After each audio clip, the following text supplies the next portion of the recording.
In his time, he faced great discrimination that shaped him into the man he would become. When it comes to football, his first team, Brown University, wouldn't even talk to him before they saw what he could do. But still, he was given a tattered and destroyed jersey by the team just for the color of his skin. But eventually, he would overcome this hurdle and gain the trust of his college team. But the hatred had no end, and he faced verbal abuse from the fans, referees, and players. There was also targeting from the players to try to physically injure him, but despite the racism that plagued the pro leagues, he joined the Akron Pros in 1920 and became an essential piece for the success of the team.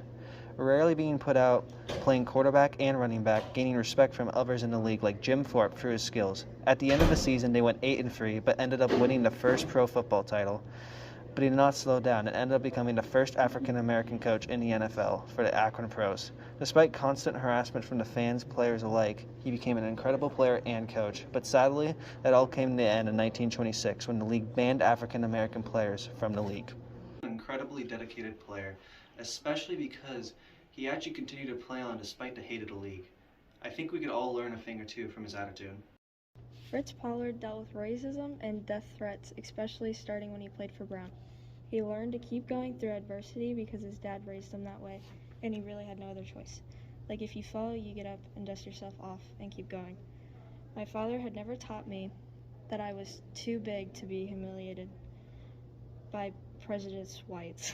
If I figured a hotel or restaurant didn't want me, I stayed away.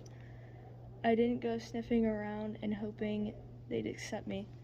I was never interested in socializing with whites. I was there to play football and make my money. He showed this by his major accomplishments, being the first African-American NFL coach, the first African-American NFL player, and an early pioneer of football in the 1920s.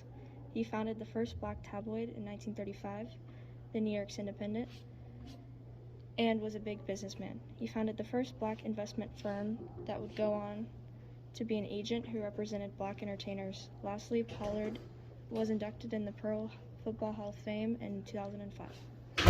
Fritz was unbelievably strong both mentally and physically, especially with the amount of hate he endured in and outside the league. We can all learn from his perseverance and drive. Fritz Pollard, along with Bobby Marshall, paved the way for many more African-American players and coaches to join the National Football League. As of 2020, 70% of players are African-Americans, and 29.6% of assistant coaches are also African-American.